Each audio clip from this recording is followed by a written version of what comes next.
All right, looking at verse 12, question 7. It says, "For as many as have sinned," what? "Without law will also perish without law, and as many as have sinned in the law will be by the law." And I made mention last week, the first paragraph, this is the first of 78 mentions of the word law in this book. When you figured that there are 16 chapters and we are halfway through chapter 2 before we get the first mention of law is going to find its way into the text a lot. And with regard to the book of Romans in particular, and as a general rule through the New Testament, generally, when we see the word law, we should probably, our first inclination should be to think law of Moses. Because the gospel was preached first to the Jews, and much of the writing that was done in the New Testament was done to Jews, even in I hate to use the word racially. Well, let's use the word ethnically.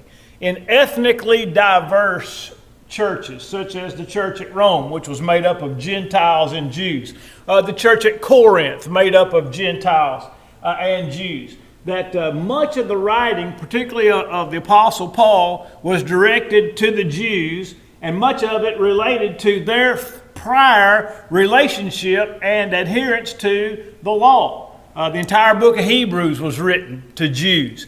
Peter wrote his book, his epistles were also written to Jews, to those of the dispersion, talking about those from Acts 8, the Jews that were scattered out from Jerusalem. And so much of our New Testament writing pertains to the law of Moses. In other words, when you see the word law. But again, not always.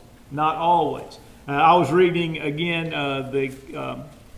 Douglas Moo has a commentary on Romans. I think it's called An Exploration of Romans, and it's more of a summary of texts. And there's a summary of verses 12 through 16, and he talks about that very thing in this point, that you need to think law of Moses unless context tells you otherwise. Even though the word, it might just be, if it says the law, then that's a real strong indication that it's the law of Moses. But sometimes it'll just say law, but the text itself will provide a contrast or comparison that will allow you to determine that he's talking about the law of Moses. So it says, "Those who have sinned without law will also perish without law. As many have sinned in the law will be judged by the law." The phrase "in the law" there, that phrase where we filled it in, those three blanks, "sinned in the law," literally means under the law. In other words, the law was like an umbrella over the Jews. In other words, they fell speaks of those who fell under the scope of the law. And there's some very important things to think about going forward with regard to this, and one is the matter of I tell you what, let me hold off on that thought, and I'll come back to it. Let me just go on to the next page to the sub questions or subtexts under number 7 at the top of the next page, speaking about how text lets you know what law is under consideration. It says, "This is especially true in this specific text, for while the Gentiles were without law, they could not be without law any." In other words, it's not the case that they were without any law, it's the case that they were without the law of Moses. Because no one has ever lived on this earth without law. Man has always had a law from God.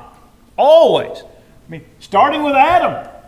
And the interesting thing is, if we think about,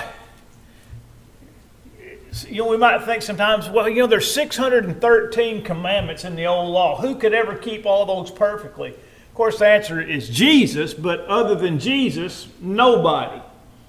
But then we might be inclined to think, if God just made it a little bit easier, we might be able to live without sinning, right? I mean, that might be our thing. We might be inclined to think that way, right? If God just made it easier, we can live without sinning. And then you read Genesis chapter 3. I mean, how many laws did they have?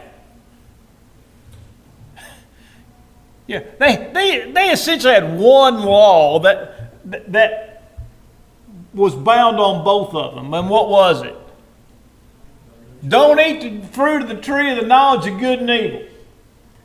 Now, how much simpler could your law system be than that? It's right. There's one tree that you can't eat of, and there's 1,000 others that you are free to eat of at any and all times that you so choose. You have one, as I said, you had one job.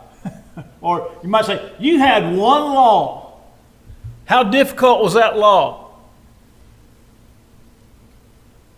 Not very. And yet it didn't take very long. Till what? They broke that. They had one law and they couldn't keep it. So the idea that if God just made it easier for us, we could live without sin, is still foolishness. It's still foolishness. And so it's almost like God said, the only thing I command you not to do is never try not to blink. And it wouldn't take man 5 minutes to have a staring contest. And that's about what it would be like for us. If God told us you can do whatever you want, but never attempt not to blink, in 10 minutes, two knuckleheads would have a staring contest and try not to blink.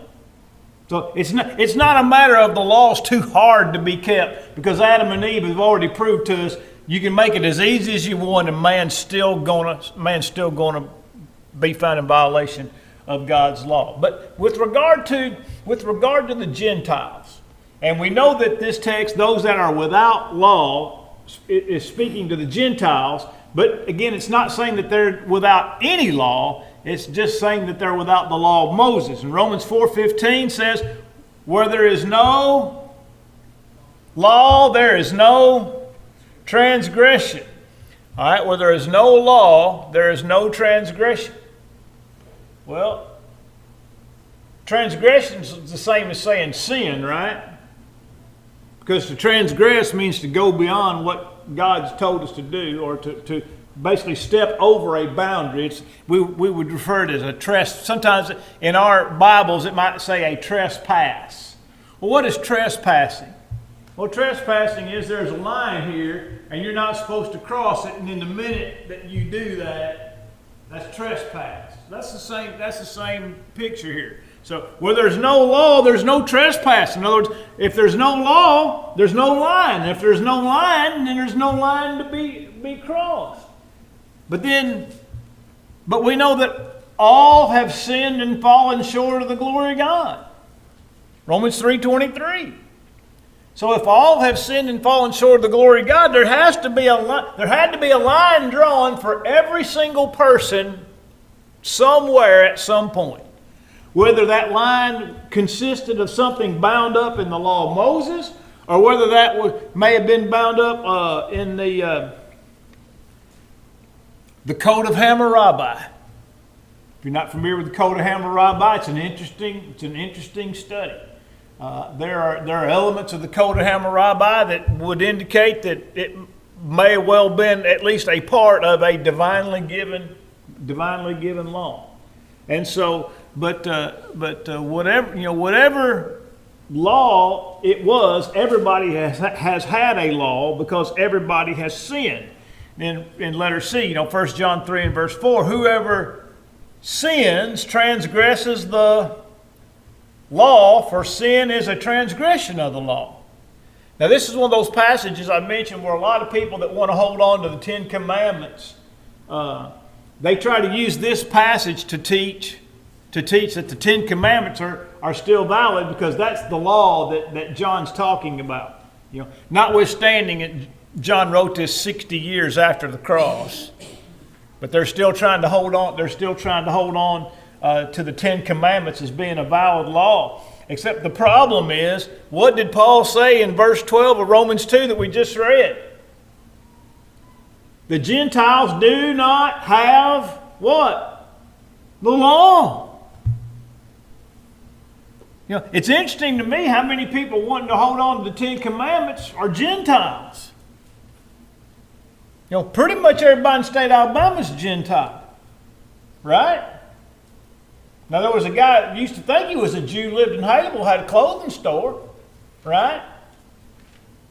But he couldn't tell you what tribe he was from, but he'd tell you he's Jewish. Of course, being Jewish today is not like being Jewish in the days of the Bible. Not even close. But my point is this. All of these as non-Jewish people as you could possibly be are running around trying to tell you to keep the Ten Commandments. They're Gentiles through and through. And the Bible says, where we just read in verse 12, the Gentiles do not have what? The law. The Gentiles do not have the law. Now, again, let's go to this. Was there sin before the law of Moses?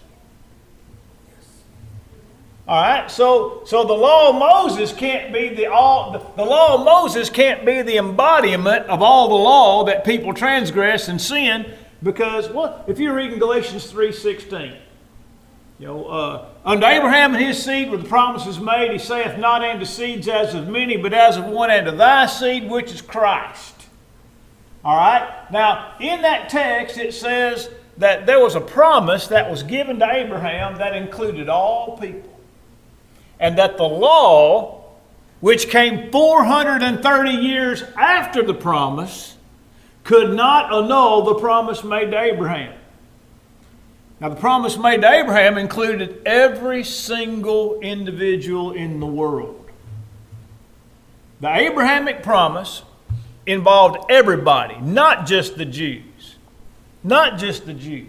What did God say to him? It says, I will bless, God said to Abraham in Genesis 12, get thee out of thy country, from thy kindred, from thy father's house, and go to a land that I will show thee. I will bless thee and make thy name great, and thou shalt be a blessing. And I will bless him who blesses thee. I'll curse him who curses thee. And in thee shall all nations of the earth be blessed. All nations of the earth be blessed.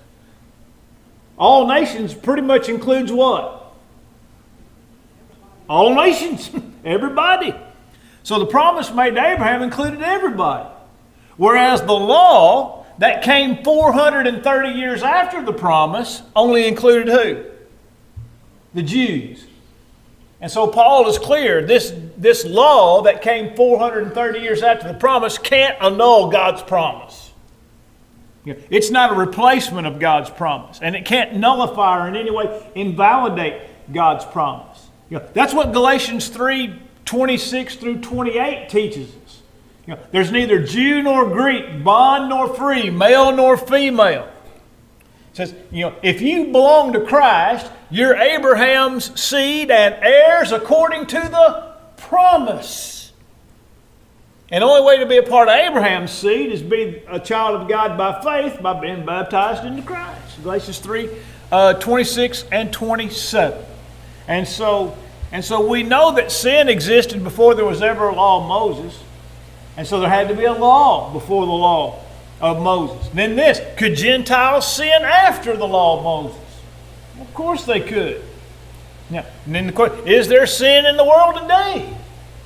Even though the law of Moses has been utterly and totally taken away? Answer is yes. So we can understand without any difficulty that the law of Moses and the law of the Gentiles were two totally different entities. But yet both were under law. Then question 8 says, for not the hearers of the law are just in the sight of God, but the doers of the law will be justified. Not just the person that hears the law, but the person who does the law. Now, I think I think this particular statement is directed particularly at the Jews. And here's why I think this. There was no written law for the Gentiles. And there are other places where Paul and other writers, but particularly Paul, would speak about the law being read to the people. Paul wrote, says, Moses is read every Sabbath day in the synagogues, which means people were hearing the law. But people were putting their confidence in the fact that they were in the synagogue on the Sabbath hearing the law, yet when they walked out the doors of the synagogue, they had very little intention of obeying the law that they had heard. And so Paul's kind of doing an end around here with regard to the Jews. It's like, look, just because you possess a written law and just because you listen to it read, every Sabbath day in the synagogue, that don't mean nothing. Doesn't mean a thing. You got to do what it says in order to be just before God. And then, by the way, when he gets to verse 17, he's really going to bear down on this point. All right, he's really going to bear down on this. And then I noted here in the second paragraph under number 8 that Paul speaks directly to the Jews and their faith or boast in the law of Moses, that possession and knowledge of the law was of itself insufficient to save. The Jews thought possession and knowledge of the law was sufficient to save. Paul says it's not sufficient to save. It's insufficient to save. And it reminds me of James 1:22. Be doers of the word and not hearers only, deceiving your own selves. And that's written to Christians. In other words, whatever the Jews were guilty of in regard to possession of the law and the hearing of the law, Christians just as guilty. Just as guilty. Place their confidence in the fact that they go to the right church. Place their confidence in the fact that they know what is right. But it's not going to be helpful. It's not just enough to know what is right. A person has to do what is right. And so, we have to be on guard against inadvertently aligning ourselves with a group of people that Paul is here condemning for their misplaced faith. And I made mention of this as we closed last week. And by the way, when I'm reading this third paragraph, and I'm not going to mention any names, but there are two people in two different, and neither one of them live in Alabama, and they don't both live in the same state. Okay, but I'm thinking about two people that I know personally that fit this bill in this third paragraph, that I would refer to them as unfaithful brethren that have ties to the church and hold up that proximity as some measure of faithfulness to God. I've dealt with too many brethren through the years who would never tolerate false doctrine to be taught, would raise a ruckus if ever was to be the case, but themselves are not diligently living the Christian life. Now, look, the only time the people that I have in my mind could even possibly hear false teaching would be on Sunday morning during the worship assembly. Because they're not in Sunday school, and they're not back on Sunday night, and they're not back on Wednesday night. They are Sunday morning only. They are SMOs. All right? They're SMOs. And yet they would purport and present themselves to be great defenders of the faith. You taught error on baptism. You taught error on instrumental music. You taught error on women's role. You taught error on the eldership or the Lord's Supper or marriage. And look, whatever topic you want to pick. If somebody got in the pulpit on Sunday morning and taught something that couldn't be defended by the New Testament, they'd be the first ones with their torches lit, knocking on somebody's door after dark. They're going to lead the mob. But if you taught it on Sunday night, they'd never know about it. You taught it in the Sunday morning Bible class, they'd never know about it. You taught it on Wednesday night, they'd never know about it. Because they're never there. Never there. And yet they would probably tell you with 100% certainty that they are faithful members of the Lord's body. That's the very thing Paul's talking about here with regard to the Jews. And I'll just go ahead and step out and say this. The church is full of these people. It's full of these people. They're everywhere. Look, when I say the church is full of them, I don't mean that every church is full of these people. What I'm saying is, about every church has got somebody like that. That's what I'm saying. That about any church you might find has somebody like that. That's what I mean by the church is full of these people. All right, now, let's go to question 9. Verse 14. For when Gentiles who do not have what? The law, by nature do the things in the law, these, although not having a law, are a law unto themselves. Note again, what does Paul say about the Gentiles? They do not have the law. I mean, how many times does Paul have to say that before people could possibly understand it? I mean, how many times would Paul have to say the Gentiles have no part in the law of Moses? By the way, turn to 1 Corinthians 9:21. Somebody look at 1 Corinthians 9:21. Just so I can drive this point home. 1 Corinthians 9:21. And I might need to start in verse 20. Let me look here real quick.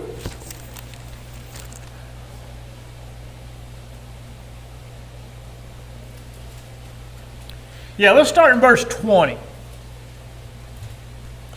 Somebody read me verse 20 and verse 21, please. Kyle, you got that? Read verses 20 and 21 out of 1 Corinthians 9.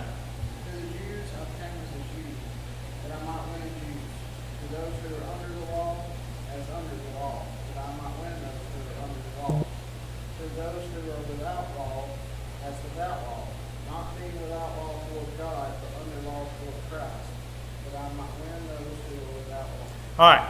To the Jews I became as a Jew that I might win the Jews. I think we know who he's talking about there, right? Okay. Then he says, and to those who are what? Under the law. I became as under the law. Who would be separate from a Jew but also under the law?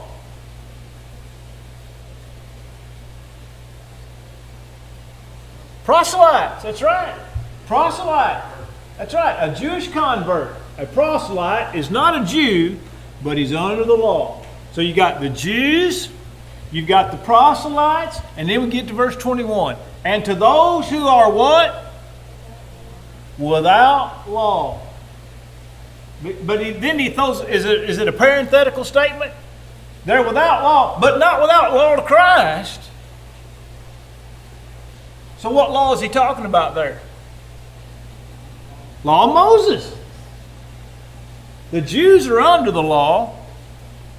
The proselytes are under the law. And then there's a group of people who are not under the law, which makes up about 95% of the rest of the planet at that particular point in time. All right? Again, what's Paul saying? The Gentiles have no part in the law of Moses. It can't be any clearer. It can't be any clearer than that. You know, it's kind of hard if you think about it. Through the Old Testament, all we read about basically is the Jews and the law. For all those thousands of years, 99% of the world was not the people that was under that law. So the majority of the world wasn't going by that law at that time. That's exactly right. So there's a lot of stuff going on that you just don't read about.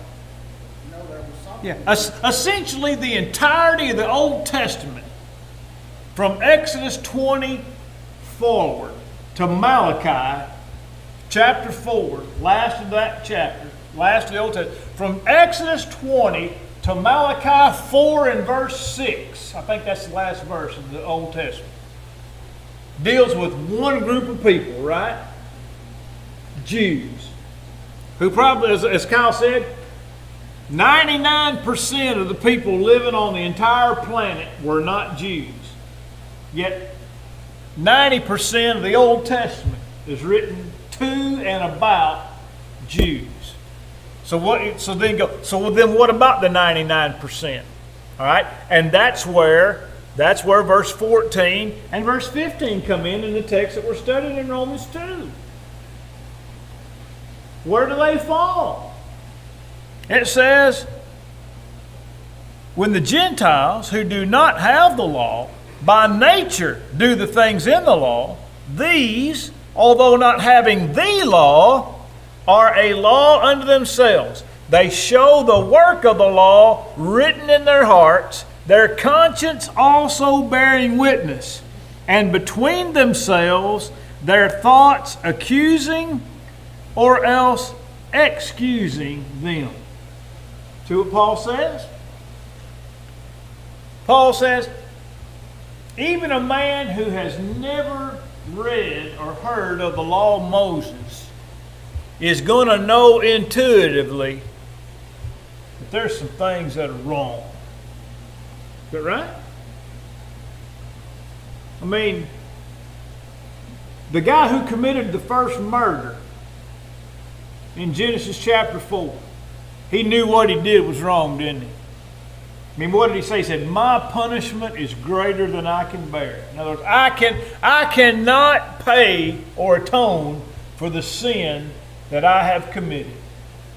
Even Cain understood. He knew that it was wrong.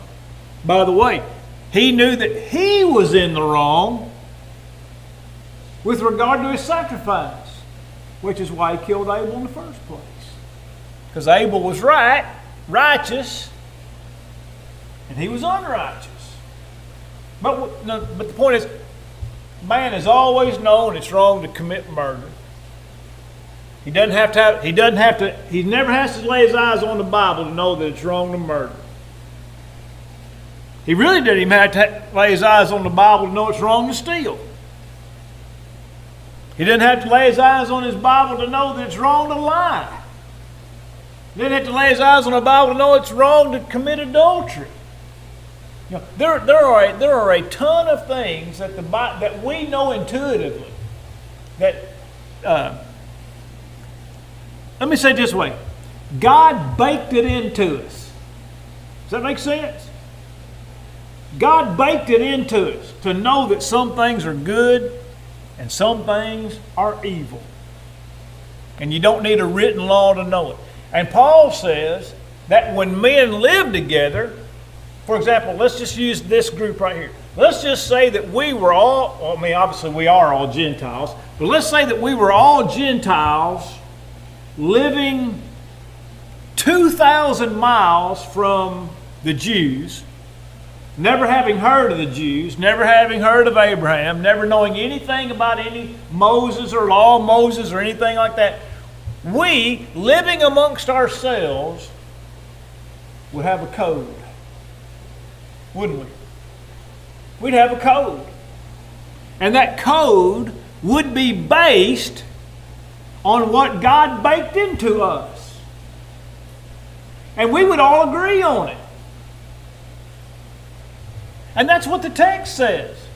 It says, we show the law of God written in our hearts, and that our consciences testify, and they either accuse or what? Excuse.